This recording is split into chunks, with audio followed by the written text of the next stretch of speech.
Please.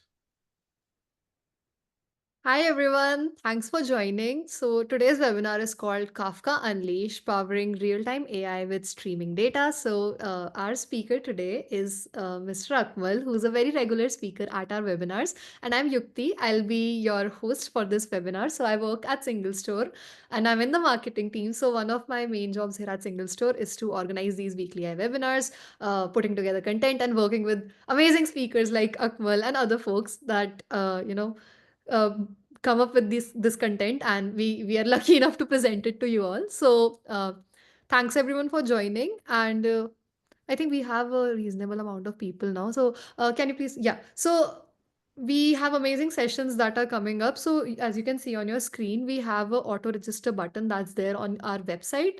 So if you are interested in this session, feel free to tune in with us during the next few days. We'll be presenting amazing topics with, I think, Akmal, you also have some webinars in the future. So, and we also have Alex, who's a growth engineer at SingleStore, and we're also planning to organize a certain number of webinars with a few guest speakers. So stay tuned for that.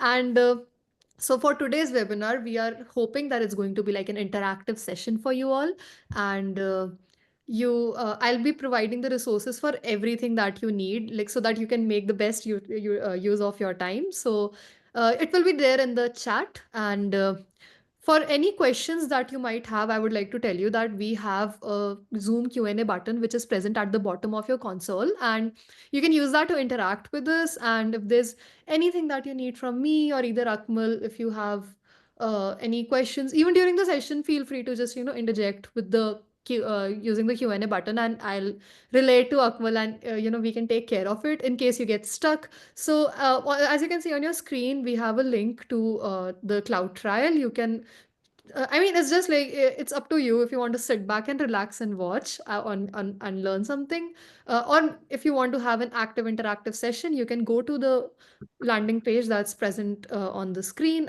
just by scanning the QR code. It's absolutely free. We also have a free share tier, so you can just as follow along with Akmal, and that would be a great experience because that's what I have heard from a lot of people that attend our webinars. So yeah, that's there. So Akmal, can you please go to the next slide? Yep, there we go. The next Oh slide is yeah. me. So this is just all right. So as many of you know that Akmal is a very regular speaker at our webinars and is really liked by a lot of people. So we keep on have him repeat a lot of sessions. So this is one of the top popular topics. So Akmal, thank you so much for attending and giving out your time for this amazing session that you're hosting for us today. And I hope that we all learn something today. And just an FYI that I'll be putting the resources to everything that Akmal is going to talk about, the link to try single store, our future webinars, and Akmal's notebook or any articles that might be relevant. I think Akmal has written an amazing Medium article very recently.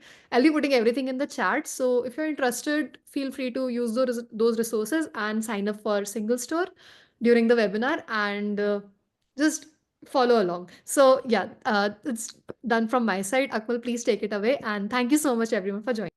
Yeah, great. Well, thank you very much, Yukti, and thank you all very much for joining. I'm just seeing myself in the corner there. I'm realizing there's a lot of reflection of my glasses, so I apologize for that. Hopefully that doesn't distract you too much. I'll just minimize this window so I don't see myself. There we go. As Yukti mentioned, there is the opportunity to follow along if you wish to do so. And there is a GitHub repo here. And what I'll do is let me just, there we go. Okay, so I'll post this into the chat and then Yukti will share that globally, okay? Because she has as the MC, she has kind of, in quotes, God privileges, okay? So she can post to everyone, whereas I think I can only post to her. So let me share the link with her, okay? And so if you wish, you're welcome to. Let's have a look to host and panelists. There we are. I'll share this with Yukti. There we go. And so just a word of caution, okay? So this is something that I put together a little while ago, and I've actually presented variations of this. And so here we actually have a couple of notebooks. As you can see, there are two versions. So this is a kind of a fintech example, okay, but then kind of an interesting problem, right? So here We have something called Fintech Chatbot Full, okay, IPYNB, Jupyter Notebook, and there is something called Fintech Chatbot, kind of the simple cut down version of it, okay, which I only had 10 minutes to do that one. So I would recommend you get the full version, okay, if you want to download it.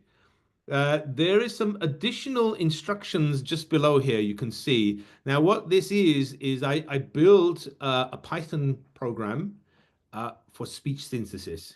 So actually talking to the database system using English, it transcribes that, it queries the database system, gives me the results back. Now, on an Intel platform, this works fine. And previously, if you've attended any of my sort of previous webinars, Intel was great, but tended to really heat up my laptop. Since then, SingleStore has very generously given me an M3 Mac. Unfortunately, the Mac and the ARM version of the virtual machine I'm running, the software builds, it actually runs. I can speak to it, but its speech coming back is choppy. It's terrible. I need to look at what I need to do to improve that. Well, given time, well, I'll show you, okay, a little bit later on. But essentially, it's not. I mean, the thing is, it's not essential, right? It's just one of these extra things. If you want to try it out, it might be worth your time. But I would highly recommend that you get the notebook, okay? This is the Fintech Chatbot Full.ipynb. And a word of caution, I mean, we will use OpenAI for some of the queries, but there are cells within the Jupyter Notebook that are the equivalent in SQL, which you can run anyway, all right? So you do not need the OpenAI. I have the results anyway, which I'll share with you, okay? So that's just to get you started. So hopefully you'll be able to share that out, the link for the GitHub repo, and you can just grab that stuff. Either just make a copy of the repo, or just literally just download that particular Jupyter Notebook itself. Okay, you don't need the entire repo itself. All right. And then for those of you who don't have an account, here's the link. Okay, it's very, very straightforward. It's just singlestore.com/cloud-trial. Okay. Again, that's just singlestore.com/cloud-trial. Okay. And if you go to that location, you will see this page. And so you have the option of using Google or Microsoft, or you can do it the old-fashioned way, first name, last name, and don't worry where it says company email address. I think Gmail or any of these personal kind of emails will be acceptable. And then it will just ask you a couple of questions. Okay, just click continue. You just get asked a few questions. You'll get an email verification. Click and say yes. You know that really you are really human, so, and you'll get logged in. And once you do that, you'll get into the portal, and it will look something like this. Okay. Now notice at the top here that it does say something about my remaining credits.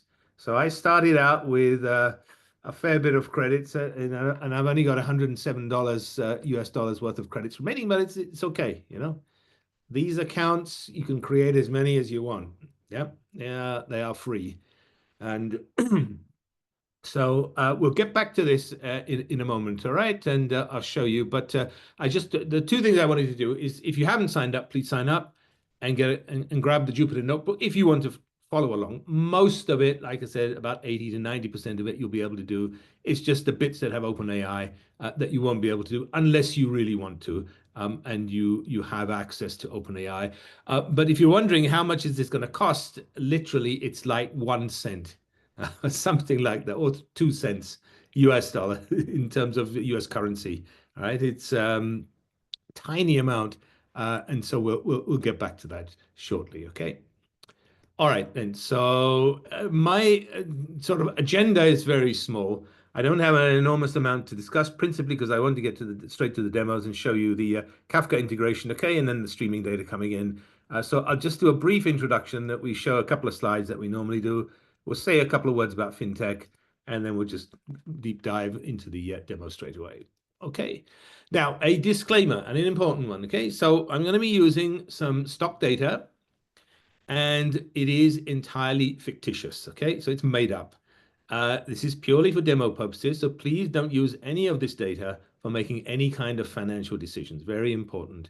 And so you can access this Kafka broker as well. One thing to note is that because this Kafka broker is used for demos, sometimes the broker itself may go down. You might be trying to access it and you find there's no data coming through. We do try to stay on top of it, okay? And so if it needs restarting, we will restart that. I had to do that myself a little bit earlier on because no data was coming through. And so that's fine, okay? So not to worry. We do try to keep that alive as much as we can, okay? But if you have other sources of data to access, it's probably better, okay? All right, then. So the two sort of standard slides that we tend to show at the beginning of the webinar is just a quick, brief introduction to SingleStore itself. So as a company, it's been around for quite some time. Okay, started out live way back in 2011. Used to be known as MemSQL. Okay, you may have heard of us. So the focus in the early days was purely on in-memory processing for OLTP. Awesome speed. Subsequently, over time, added support for columnar data and for analytics. And therefore, it didn't make sense to call, the company or the product MemSQL anymore, hence the name SingleStore. And so that happened a couple of years ago. And right now, we have over $100 million in annual recurring revenue. And you can see the kind of inflection point round about here, where it really started to grow between 2017, 2018. And we have over 400 global customers, okay? So these are like Fortune 500, Fortune 1000. Many of these are, well-known companies. Some of the names along the bottom there in terms of investors, they are actually our customers. They like the product so much, they decided to invest in us as well. So it's like the story, I think it is Victor Kayam's the gentleman I was thinking of, the famous advertisement on television. He told the story that, he bought a shaver. He liked the shaver so much, he went and bought the company. And so it's a bit like that. Architecturally, quick high-level view. So at its heart, SingleStore has this kind of universal storage, okay? So this ability to handle both OLTP and OLAP data in a single table type. And we have a variety of integrations. So today we're going to look at Kafka, for example. But in the past, we've done Spark, and there are other sources as well, S3, for example, Hadoop HDFS. And the animation here, you can see, is this kind of concept of pipelines, okay, which we're going to use today. So it's a great way to ingest data in parallel at scale into SingleStore from an external source. And this is not exhaustive, okay? There's just some of the sort of popular ways that we can get data in. We do work on all three major cloud platforms in the Western world, and today we are going to be using AWS. You can run on-prem. Okay, we have customers, for example, that are in some verticals where dealing with data that may be of a particular sensitivity or through legal requirements, they have some concerns in terms of running things in the cloud, and therefore they run the environment entirely on-prem. That's fine. The product itself, relational at heart. Oh, pardon me. Just trying to be too clever there and just make that bigger. There we go. Relational at heart, but supports geospatial, full text, which we covered in December.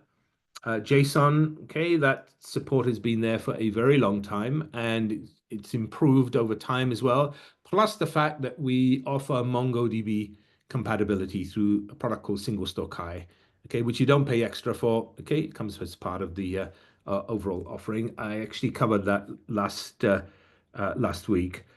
Time series, so a little bit of that today. Okay, we're going to do a bit of that. And vectors, which we're not going to cover because we've done it to death in lots of previous webinars, and support for that is getting even better, okay? But one of the things I've been doing recently is I'm trying to find ways to run a lot of these, LLMs locally. Ollama is my sort of go-to and preferred tool and technology that I've been trying to work with.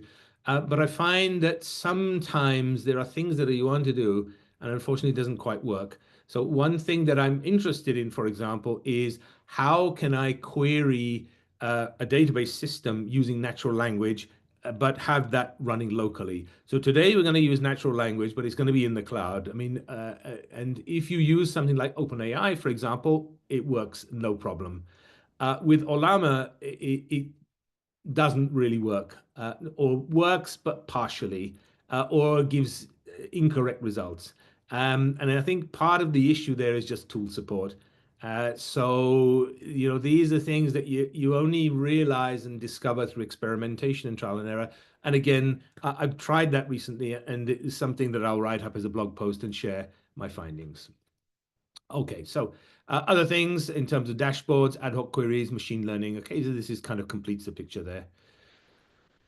Okay, so the gist of the argument that SingleStore puts forward is that you may have an environment where you're working with multiple database systems. So for example, you might be using MariaDB or MySQL and doing some batch ingest. Excuse me. Okay, and then you add some operational data and operational requirements to that. And then, of course, you might need JSON support. Perhaps you're sharing data outside your environment with third parties, for example, or maybe you're just dealing with JSON data as is. You might need some caching technology. And I've come across articles over a period of time where Redis, for example, is often used as a fast cache sits in front of MySQL. Equally, maybe you need something like Elastic, perhaps you want to do full text search, for example. And what about streaming data? You need integration with Kafka and maybe analytics, so something like Snowflake. So as you can see, very quickly, this gets terribly busy. There's an awful lot of technology that you have to kind of glue together to be able to get stuff done. And not forgetting Spark there for AI, ML. Maybe you are using something like mlib, for example. So really what SingleStore does is simplify this database sprawl. So that has two benefits. Okay, from a business perspective, you save money. Your total cost of ownership is reduced. Your return on investment is improved. You have one product that can do a wide range of things. There is no need for you to buy multiple licenses. From a developer perspective, it again saves you time, trouble, and headaches. I've been in technology long enough to know that, swings and roundabouts. Technology comes and goes. Sometimes it disrupts the existing sort of technology significantly. I mean, if you look at some past technologies versus relational, for example, go back in time, we had object-oriented databases, XML databases, SQL databases. Think about how the relational vendors have been able to adapt to those requirements. So as I mentioned just a few moments ago, JSON support is available in SingleStore. It's been there for some time. So, you may not necessarily need a document database, a NoSQL product such as Mongo or Couchbase, for example. That's already available, okay? So this can really help in terms of both the business benefits that you get and from a technical perspective as well, okay? So one product can do a wide range of, has a wide range of capabilities. So transactions, analytics, batch ingest, streaming data, which is really what we're going to look at today, okay? And we've looked at things like Spark integration in the past as well. Okay, so Fintech is the example that I've picked simply because it's an easy one. The Kafka broker we have has a couple of topics that it provides and some streaming data, and one of them happens to be stock ticker, which is kind of nice. That allows you to kind of ingest the data, and then you can do some slicing and dicing, create some visualizations and so forth, and we'll do a little bit of that today. It's a huge market globally. If you look at the figures there, I mean, it's almost 500 billion US dollars in terms of the market that's estimated for 2028. I mean, that's greater than the gross domestic product of most countries in the world. I would think not many kind of gone below that. And what was the recent announcement? Sam Altman and co with Donald Trump, this 500 billion investment in AI. So you can see that it's a huge amount of money. 25% global adoption rates of fintech, so it's growing fast. And then typically as consumers, I mean, maybe we are not aware of many of the offerings in the fintech space, but perhaps we've been touched by them in some respect. So at least the vast majority of customers know something about it. And then just to give you some examples of the sorts of things that we might be talking about. So for example, portfolio analytics, real-time fraud analytics, okay, algorithmic trading, wealth management, and so on. Okay, so I mean, you get the idea. So perhaps some of us have come across these, or we have had the opportunity to engage with these over time. And typically for SingleStore, I mean, some of the customers that we have are really looking for very fast response times, and they may be dealing with huge volumes of data. The example there is 40K concurrent portfolio dashboard users, 30 milliseconds in terms of query results. And there you can see some of the names there, some of the companies that are actually using SingleStore for a variety of fintech applications. All right, then. Now, on to the demos then. So let me just switch across to here. Okay, so as I mentioned before, if you've logged in, you will see something like this as the home page. And if you check just under deployments there, okay, on the left-hand side, okay, let me just highlight that. There we go. You'll see that by default, you will have something that's running already for you, okay? So there will be a workspace, okay? This is your compute, and you will have a database as well, okay? So you can hit the ground running straight away. Now, this is the kind of free shared tier. So this gives you the opportunity to start experimenting with it, with SingleStore. Dip your toe in the water, try it out. Great for very small scale projects, but a nice way to just learn. And you will get credits as part of the account as well. And you are not burning through those credits as part of the free shared tier. So basically, those are available to you if you need something more. Okay, and then because of time constraints, okay, we'll leave that for today. But essentially, you can configure some additional resources just by going at the top here. Okay, just clicking on this down arrow, and where it says here, new deployment, for example, you can choose something that is configurable in terms of number of CPUs, for example, and the amount of memory. Okay, but this shared tier, okay, like I said, I leave it running and it's not burning through my credits. I come back to this again and again. And for the demo today, it's perfectly fine. So it's got, let's have a look now. In case you're wondering, you might say, well, how did he get that database name there? So if you see there, what I did was I sort of just up here, there is an option, okay, to terminate starter workspace and drop database. Okay, so that's what I did just to remove that. And then I recreated it, but then I did so with my own database name. That's how I got that. Okay, otherwise they just get some default names, which are fine. Okay, I mean, you don't really need to worry too much about those. The other thing is that once you've check that you've got your compute and database, the next thing to do is just literally get your notebook loaded in. And if you just go here to Data Studio, okay, here we go. And you'll see that you have this option, browse, okay? You can see I've got quite a few things and projects that I've been working on, but look on the right-hand side here, you've got this thing here that says new notebook. Okay, and if you click this, you've got two options. Literally create a new notebook or import from file. So you want the import from file option. And if you select that, here's a wizard. So either drag the notebook that I showed you, which I think Yukti should have shared the GitHub repo with you, and then just put it into this space here. where it says drag file here, or use this to browse the file system. And then once you've done that, this button down here will become active, okay? And then it will just pull that in. And I've done that a little bit earlier. So you can see here that under this thing here, shared, okay, let me just make this a bit bigger here. There is that very same notebook that I showed you a little bit earlier on, Fintech Chatbot Full.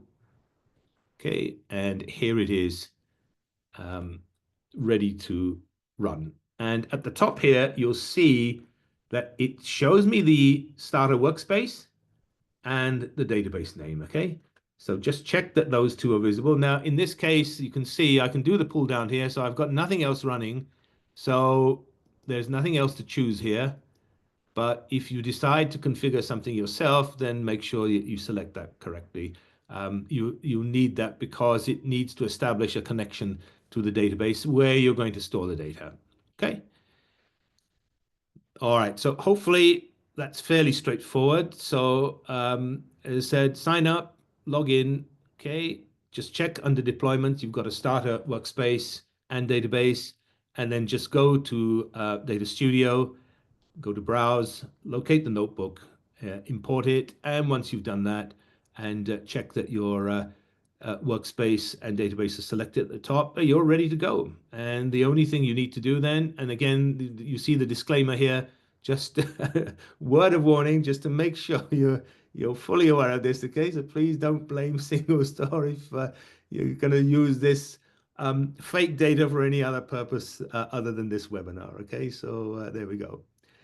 So first thing we do, we just install some libraries, okay? And we got LangChain, okay? We've got LangChain Community. We have LangChain OpenAI and OpenAI as well. So that should be fairly straightforward. A couple of other imports here. So the key thing here, in order to do the natural language, which we're doing on the streaming data, we're going to use a couple of things here. This sort of SQL agent, okay, from LangChain, and this SQL database toolkit. So these are the two kind of key bits of technology, if you like. And OpenAI is what we're using today, but you could easily use this with another provider. Okay, it doesn't have to be. It's just that what I found is that with OpenAI, the costs have gone down considerably. There was a time when I first started using it, it cost a fair bit of money, obviously, but the amount that you pay now is tiny compared to what it was some time ago. And literally, I have my own account now and get billed to my credit card. And it's not even worth my while claiming it back from SingleStore because the amount is so small. So there we go. And so one thing that I've done is I have stored my OpenAI key within this secrets vault. So again, if I just go to the browse tab here a moment, let me just show you. So along here, you see there's a couple of things here. You got recent, personal, shared, gallery, firewall, and secrets, okay? So in secrets here, this is a great way to just store the key. And I've done that already, as you can see. All right. So the value you can see is hidden, and I can edit that and I can change that as well if I want to do so. So that's very handy because especially if you're demoing things, it doesn't reveal the key. It will simply pick this up from here and utilize that. And that's what I've done here. So let me just go back here. So this is this line here in terms of SingleStore DB management, import get secret. Okay, so we'll use that in just a moment. So the first thing here, we just check to see, are we using the shared tier? If so, we do not need to create the database because it's already done for us here. Okay. If we're not, we're using the standard tier, then what it will do, it will create a database for us called Fintech Chatbot DB. Okay, so that we need somewhere to store the data. So that's all that's happening there. And then we're creating this tick table here as a means to store our data. Okay, there we go.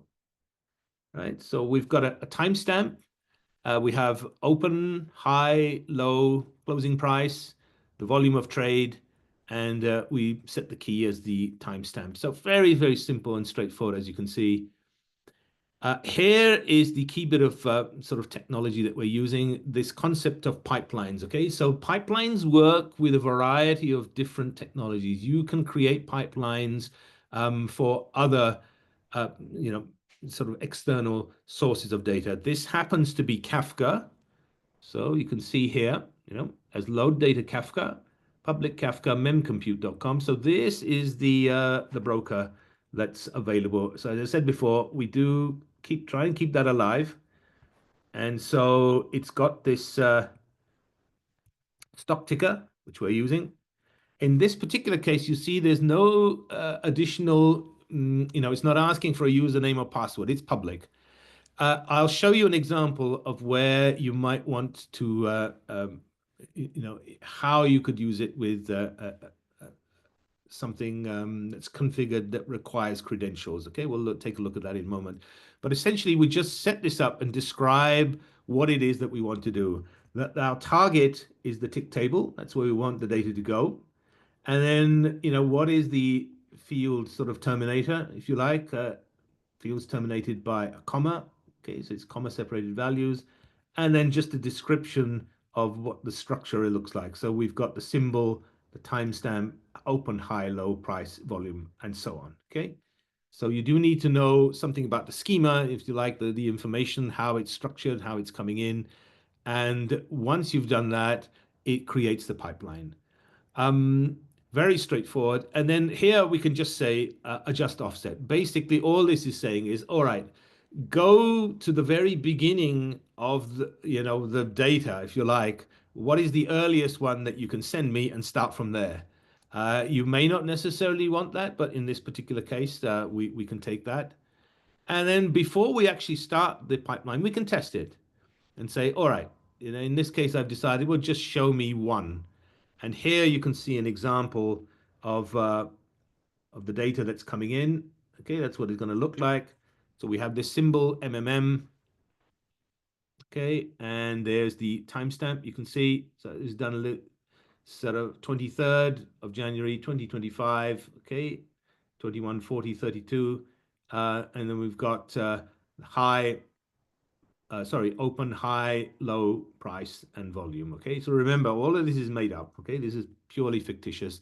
And then, so we're happy. Okay, so we know that the pipeline's been created. We know that there is some data there. We've tested it, and then we just start it, and then you might have to wait a few moments. And I had to wait, let's see, from the time I ran the previous command, actually starting the pipeline, which was at 16:12:49 my time, so a little bit earlier today, and literally at 16:13:02, there is already, what's that? 1, 2, 3, 1, 2, 3, 4 million rows already been loaded into the tick table. So that's pretty fast going. And even it's been throttled. If you look here carefully, you'll see that the batch interval has been set to 45,000, which is required for the free shared tier. All right, it's just to throttle things a bit, okay? Manage the resources a bit better. If you decide to use the standard tier, you can, of course, adjust this value, and you can choose something that suits your needs. But for this environment, that is, I think, what we're able to use.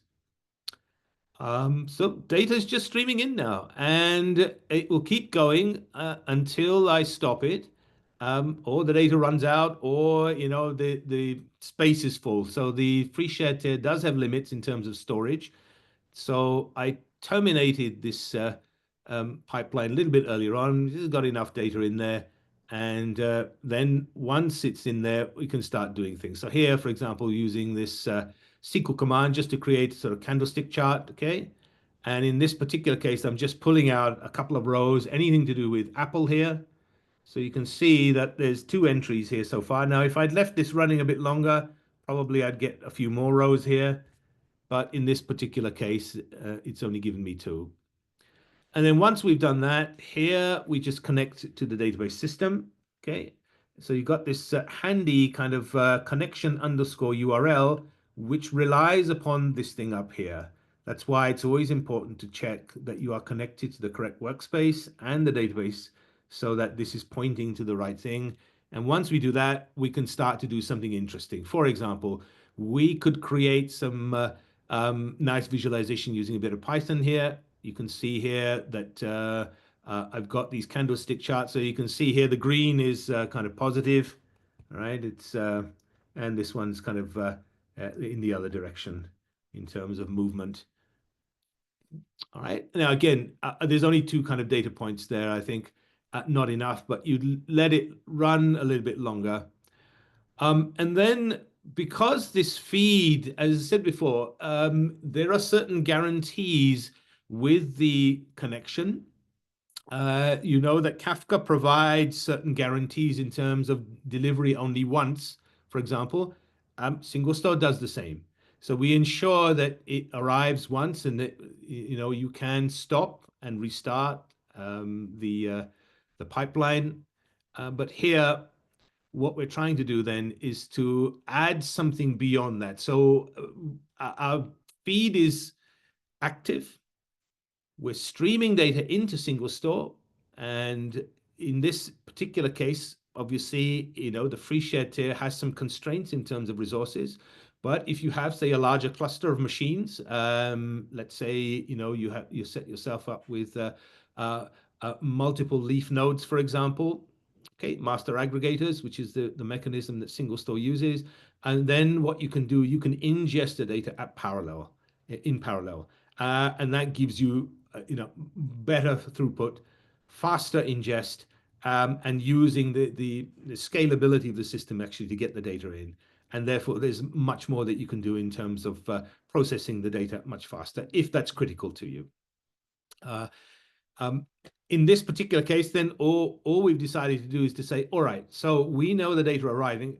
Why don't we try querying it using natural language, which is what's happening here. So I'm just using OpenAI, and I'm just using this GPT-4 mini.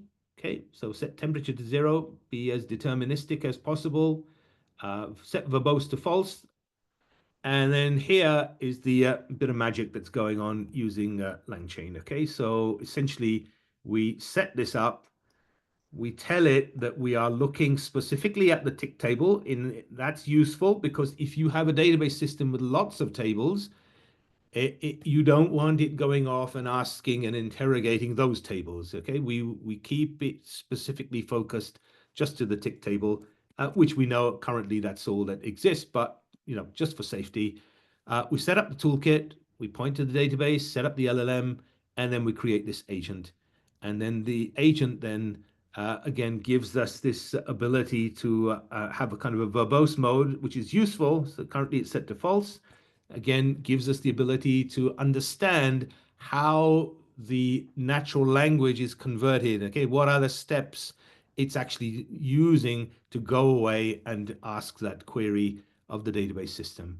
So a couple of example queries down below here. Now, this bit of code here, a while back, when I was doing some experimentation with LangChain, I found that I was getting some errors. I think it's something to do with the parser. I'm not sure if it's been 100% fixed. The community is very active around LangChain, and they are very fast and very responsive. But this code I just kept in here basically as a way to deal with this situation where I found that results were coming back, but unfortunately not being interpreted correctly. So this is all that this does. It just handles the situation and gives me, the correct answers back as I would expect them, as it kind of worked in the past as well. And so then we've got some example queries. So first query, I'm just asking for each stock symbol, calculate the volatility as the difference between the highest recorded price and the lowest recorded price over time. Which stock symbol has the least volatility? So I've asked it in English. How has it been able to interpret that? Well, it's come back with the answer, and it's told me that the symbol that with the least volatility, pardon me, volatility is FTR. All right, now, is that correct? I don't know. But what I did was wrote a bit of SQL just below here, just to kind of test that. So, looking at the max high minus min low, from tick, group by symbol, order by volatility, ascending, limit 1, and the answer it gives me is indeed FTR. And it actually tells me the value as well, 0.55. So it gives me some confidence that, yep, the natural language is kind of being interpreted correctly. And keep in mind that because as long as you keep that feed live and the data are continuing to stream in, you may run this now and get one answer. 5 minutes later, you might run it again. It may give you a different answer. That's simply because new data have arrived. Okay, that's absolutely fine. I mean, that's the nature of the streaming data. The next query, then we can just ask the question to say, all right, then the default here is if you put in nothing, it will just ask, how many rows are there actually, or it gives you the opportunity to type something in yourself and ask that in English if you wish, or you just hit return and take the default, which is just the how many rows are in the tick table.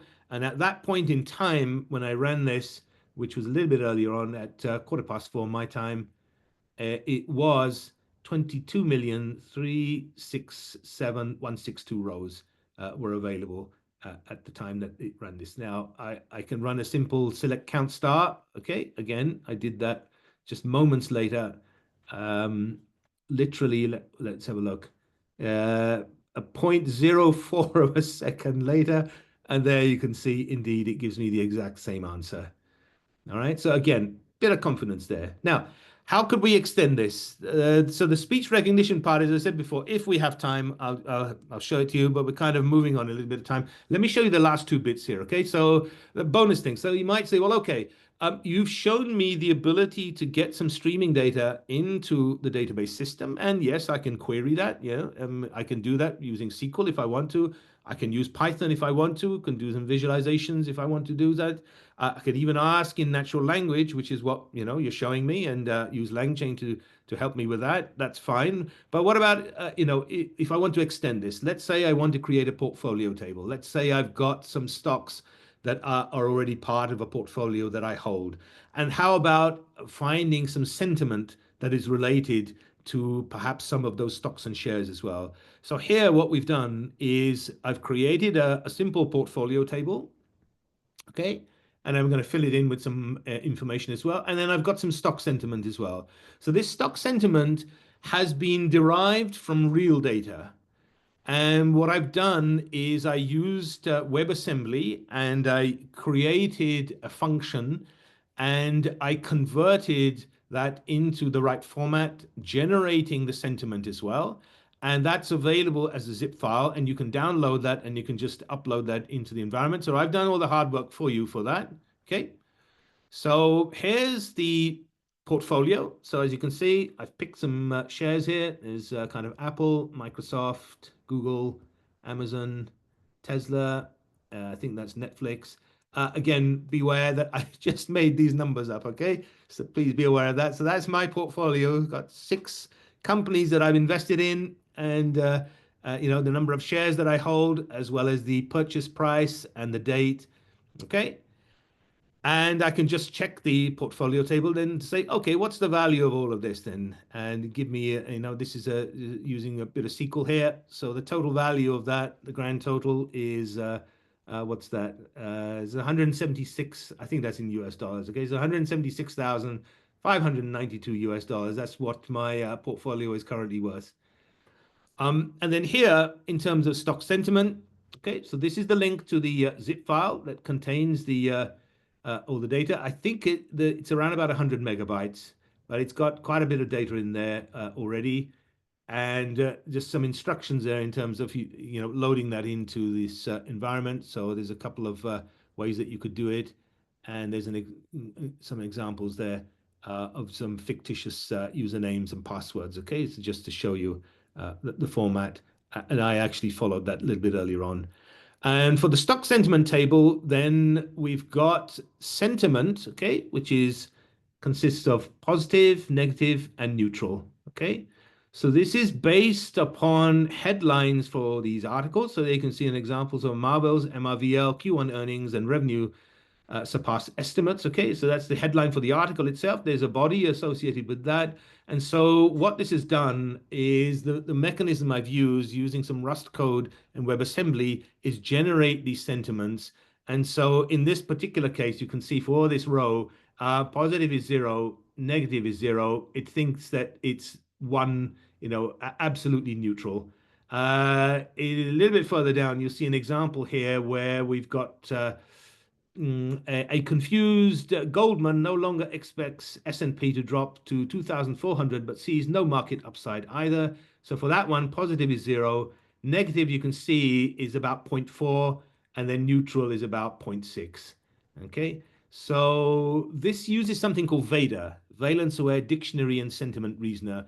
So that's a very kind of clever piece of, the way the algorithm and the software work, it's the library can handle interesting situations. So things like, for example, specifying things in uppercase letters, using exclamation marks to stress things, emojis, for example, happy faces, sad faces. It can pick all of these out and determine what is the sentiment that's being conveyed. So it's actually reasonably good in terms of figuring out the overall sentiment of some text.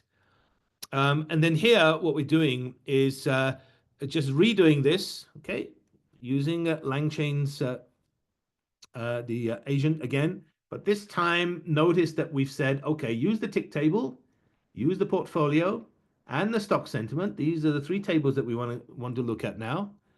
And then here's an example query that takes it a little bit further. It says here, I'll read this to you. It says taking all the stock symbols from the portfolio table and using the latest value for each stock symbol from the tick table, calculate the grand total value of all the shares listed in the portfolio table. So essentially what I'm trying to do is say, all right, take the latest values that you've got from this live feed that's coming in, and then use that as a basis to figure out what is the value of my portfolio now. And if I do that, it says, well, I'm rich. Okay, so there you go. But it seems to have gone down in value. Notice it's 44,540.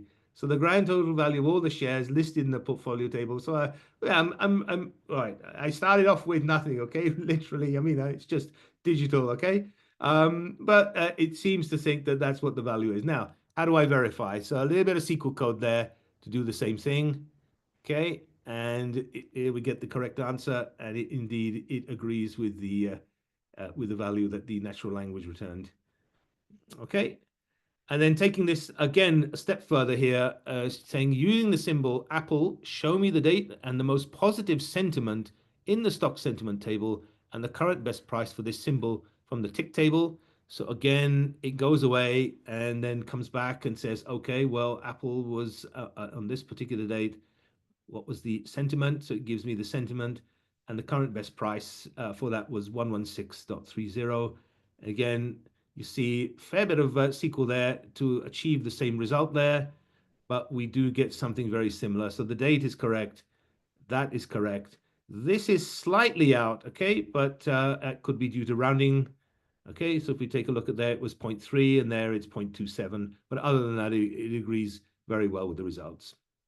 Okay, so the key things to note from this is that setting up the stream is very, very simple and straightforward. Now, I did promise that I would show you something, and if we go to the left-hand side here, okay, to data ingest, and in particular to load data, all right, it's this thing here, which it's got this preview next to it.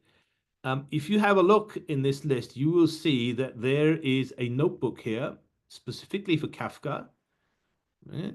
And if I click on this, it gives you something a little better in the sense that it talks through the steps in more detail, sets up a table for you, and it shows you a format and syntax to use in the event that you want to add things like credentials, for example. Okay, so your password here, for example. Okay, so that would be the way. And again, things like your bootstrap server, for example, the port number, and so on. All right, so this is something that I've used previously in another example from a few years ago. But the one that we are using specifically today, as I said, it's public, it's open, therefore we don't need to provide any of this information. We simply point to the actual broker and the topic, and that's it. Okay, we don't need to provide any other details, any other information. Okay, so that's essentially how you would do it. All right. Okay, so I think in the interest of time, because I always go over and Yuxi knows this, so let's just go back, okay? And then say a few things. So, summary. So, setting up a Kafka feed with SingleStore, very, very easy. The concept of pipelines is extremely powerful, very simple. In today's example, you saw me just provide the name of the broker, the port number, the topic. It's public, okay? The data are being streamed in. Now, even at that small scale that I'm using in terms of the free shared tier, it seems to ingest data very quickly, and I've got a fair bit of data to work with. And again, like I said a little bit earlier on, I stopped it once I'd got to a certain point, simply because I didn't think it worthwhile to just continue loading in more and more data. That works really well.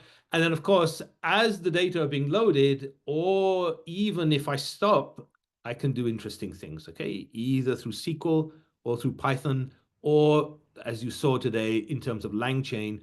The only caveat I would put with the LangChain in the natural language is that I am not 100% confident that it would always give you the correct answer. Hence the reason for writing the SQL code as well, just to test to see what is the equivalent. If you set the verbose mode to true, you actually get to see its thinking. What is the process and how is it evaluating that natural language? What is it going to go and do? You know, the kind of chain of thought, if you like. That's useful to see because you can get to see, you know, what are the steps that it's going to take, what's it going to look at. And again, important to restrict what it's looking at. So use the mechanism within the framework to say, okay, only look at this table or this set of tables rather than looking at the entire database. In the past, I made the mistake of essentially ignoring that, and it would go away and look at lots of things that I didn't want it to look at. Okay. If you specify a specific table name, that helps it focus. But if you just ask a general query, you know, what is the value of Apple, for example, if I've got 10 tables in my database system, it will go and interrogate many of them. You know, if I say, okay, go and look at Apple in the tick table, again, that restricts it. But if I specifically limit it in terms of the code, that's, I think, the best option. So that works really well. Okay, there we go. If you're interested and you know this looks like an interesting topic for you, and perhaps you have a case study in mind, SingleStore can work with you. My colleagues in the SC team can, as part of this Go Live acceleration program, so we can work very closely with you in terms of assessment, design and plan. Let me try and get that. There we go. Migrate and validate, post-migration support, cutover support. So all of that's possible, and we will handhold you through this process as well. This is very useful. The customary, we are hiring. Okay, so if you're interested, singlestore.com/careers/jobs. We are a global company, and we tend to hire globally as well. That's actually how I got the job. Years ago, I applied to MemSQL, focusing entirely on North America. As it happens, the recruiter very kindly remembered me once the company started to expand globally, and I was very fortunate that they hired me within a very quick time because they already knew me and I'd applied, but at that time they were not considering outside of North America. And so this, I think, is a great quote. I always like to use it from Arthur C. Clarke. Any sufficiently advanced technology is indistinguishable from magic. So hopefully you've seen that it's fairly smooth sailing, very easy in terms of the integration that we have. There are lots of docs around the Kafka integration, but as I said before, this kind of mechanism of pipelines works with a variety of different technologies as well. So for example, if you've got some data in other sources, that can be ingested in this sort of similar format as well. And again, if you're looking for certain guarantees as well, delivery once only, again, those can be guaranteed. Okay, so that works really well and gives you confidence that the data are coming in and gives you the opportunity to do your slicing and dicing, analytics, visualizations, whatever it is that you're looking for, or looking for patterns. Or the particular example today, as you saw, we're trying to look at stocks and shares, look at a portfolio, doing some sentiment analysis as well. But again, my experience with the natural language is that I'm testing it currently locally as well. So if I run OpenAI on a local Jupyter notebook and connect to the cloud, it seems to work very similar to what we've seen today, no problems. What I'm trying to do with Ollama, using a variety of LLMs that have tool support, but unfortunately the results are terrible. So it maybe in time it will improve. Hopefully it will. Okay, but these things you don't always get what you want when you want it. Okay, you just have to be patient and just let the community drive that. And so with some of these open source projects, it takes a bit of time. There are other priorities as well, but that's life. Okay. Okay, great. Well, thank you very much for your time there. And Yuki, I'll hand back to you and see if we got some questions. Anything interesting, or you want me to Thank you dive for the in? amazing session, Akmal. So we actually have a lot of questions. There's one Yeah. question about from Gaurav regarding your blog that is, I think it's about accessing database via natural language. So, like, Yeah. have you written some blog like that? I did actually, and you'll see what I can do is I can give you the link to that. So as part of your Right. follow-up email, you can include the hyperlink for that. So a while back, I wrote something that covered what we've done today, but it did a bit more. So we actually did some, for example, taking a PDF document as well, chunking that up, storing that in SingleStore as well for RAG. And that was an extra bit that we did there. But today we focus specifically on just the natural language.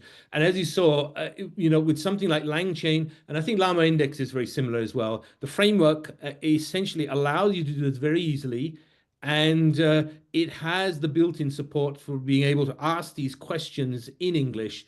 Like I said before, because language tends to be sometimes, not precise enough, it's very you need to kind of understand, set the verbose modes, see what his thinking is, look at the chain of thought, if you like, and if it's not correct, refine the way that you're asking it, improve the prompt, if you like, be more specific, give it more information, and that will hopefully give you the results that you're looking for. But yes, I can give you the link for that. You can send that out as part of the follow-up email. Awesome. So we have one more question from Tyler. They say that can you describe the difference between your product and Databricks? I see a lot of similarities, but like Yeah, their experience aligns more with Databricks. So if there's any understood. insights that you can provide, just that would be great. Yeah, that's a great question. I suppose I'm slightly better placed than many people to answer that because I used to work for Databricks. So before I joined, so that was the last company I worked for before I joined SingleStore. So I think Databricks has this kind of end-to-end platform that they are building as well, which Spark is one of the key technologies around that. ML Flow, they have a bunch of visualization sort of capabilities as well. And so I think our focus and where SingleStore has come from is purely from the database world. This is what we started off as a database management system, a DBMS, and additional capabilities have been added onto that. And so I appreciate that there are some similarities. For example, Databricks has a cloud-based offering that allows you to run Jupyter notebooks, for example, or you could run R as well. I mean, that's something extra that they provide. We have that capability as well through our portal environment as well now. But at its core, the DBMS engine is the key technology, I would say, that SingleStore provides. We happily integrate with a variety of external tools. You saw one example today, Kafka. In the past, we've shown Spark, for example. You can run Spark in our notebook environment as well, very easily. It's very useful. Certain problems in memory, big data, distributed processing. Spark is kind of complementary to what SingleStore does. But I would say that first and foremost, it's our database engine that is the kind of differentiator, the key differentiator, something that the company has focused on for a very long time and tuned it. And that is what a lot of our customers use it for in terms of storage, distributed processing, SQL, and those things. And then, of course, we have these very nice features that have been added since JSON support, for example, geospatial, time series. Now, of course, the vectors, of course, that's, almost a must for a lot of vendors. The Jupyter integration as well. So those have come as well. So, and obviously, as a company, we are considerably smaller than Databricks as well, but we do have a global presence in terms of the customers that we have. I think if you're looking for a much more detailed comparison, we may well have a white paper. I think that's something I'll check after we finished. And again, I'll send the link to Yukti if we have some additional resources. But it's something we'll happily discuss with you if you want to do so offline. We can take that up. So it seems to be that we are like on top of the hour. So that's all right. So we can just take one more question. We Yeah, have a yeah, very sure, Yukti. interesting question from Nityam. They say that they work in heavy Kafka live streaming of file processing in insurance domain. They're Yeah. not sure how to integrate the NLP or chatbot GenAI solutions for the file processing failures. Will the NLP enable us also like predict future forecast of these failures in pipelines based on the daily S3 files dumped by different customers? They have also added another comment to their question. They say that they have a lot of K Dockers containers for the microservices environments with GitHub Actions. So yeah, that's the entire question. I mean, I know it's like a lot to process. So Akmal, you can Yeah. also access the Q&A. So that Yeah, so I think Yukti, the key thing there is that where failures occur, I mean, obviously logs will be generated, right? And there will be ways to analyze that. In this particular case, all we're doing is, and I showed you a very simple use case here. We're simply, it's kind of like end user. So I could have built a slightly better visual kind of chatbot, if you like, and I prompt the user for whatever query they want to ask. I could then have a nice kind of visual front end, something like Streamlit, for example, or equivalent. Okay, and in this particular case, I just chose it to do it through the Jupyter Notebook, simply to keep things simple, rather than adding an extra layer of kind of complexity. There is nothing to prevent you utilizing the natural language if, for example, you're collecting log information or details of failures in, say, other tables. You could query those using the natural language. Absolutely. In this example, you saw that we had a couple of tables, the tick table, the portfolio table, the sentiment table. I restricted it specifically to those tables. And then the kind of queries that I were asking was kind of make sense. Now, where the natural language is unable to determine any data, it will come back and say, I don't know. Okay, or it will say, there is insufficient information for me to give, words to the effect that I cannot put together a response to you because I haven't been able to find the appropriate information. So the key to this is ensuring that where you've stored the details of the failures, for example, if they are stored in a location that's accessible, say you store them in a relational table, or some mechanism that can be easily accessed, certainly something like the natural language will be fairly easy to accommodate in terms of building the front end is very, very simple, as you saw, just using LangChain. You could make that even nicer, for example, just using a package like Streamlit, and then just asking the questions. But the questions need to be framed in a way that makes sense. You have to have, I think, some domain knowledge. So, for example, consider that the questions that I was asking of this system today, I knew something about the structure of the tick table. I know something about stocks and shares. I know a little bit about sentiment, right? So I can frame the prompts in a way that makes sense for that kind of domain. So similarly, if you want to query the log information, you would store it in a way that's meaningful, so to give you the opportunity to be able to ask these questions in English. And just to kind of quickly sort of wrap up there, in the past, what LangChain used to do was when I used to ask questions which didn't make sense. So, for example, if I've got this scenario set up, and then I used to ask the question, for example, who was the first man on the moon? That makes no sense. It's got nothing to do with stocks and shares, okay? But what the response it would come back was say Neil Armstrong. And I was thinking to myself, where does it get the answer from? And so the reason for that is that it's just going off to the large language model and into, it's getting the answer from there. And now what I find is that having the ability to restrict it and then giving it a kind of more context, if I ask it the question now, so for example, in one of those queries, I ask it the question, who was the first man on the moon? It'll come back and say, I don't know. It's kind of frame of reference is beyond what we're trying to achieve here, right? It doesn't understand that question makes no sense for what the data it sees. And so that's a good thing in the sense that you're asking a silly question. It's not even giving you a silly answer. It's just telling you, I don't know, which is, again, very helpful. So again, think carefully about the structure, how you want to store the data, what sort of things that you want to collect in terms of log information, and then, have prompts that are meaningful for the sorts of things that you want to discover in that data. So it's eminently doable, definitely. All right. So actually, we have more questions, but unfortunately, we are like almost over time. So if you have any questions like that are like you feel like are really important, you can definitely reach out to us at team@singlestore.com, as you can see on the screen.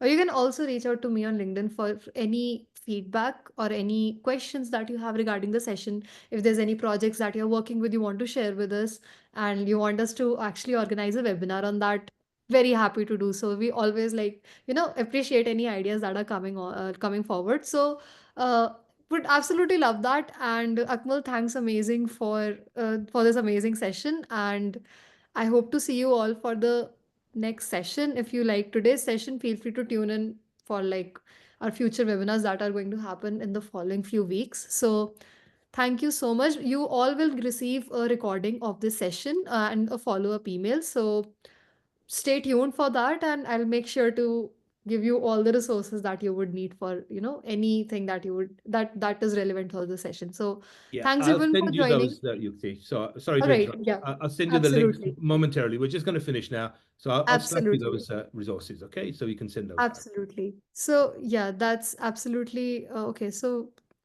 Kapil, I see your questions and like so your comments regarding any options for any startup, any subscription related information. You can uh, you can just email us regarding that, or maybe just like you can reach out to me or Akmal on LinkedIn. So absolutely happy to chat on all that. So definitely. Thanks for joining everyone, and I hope to see you all next time. Have a great rest of the day. Have a great rest of the night. So take care, everyone. Bye.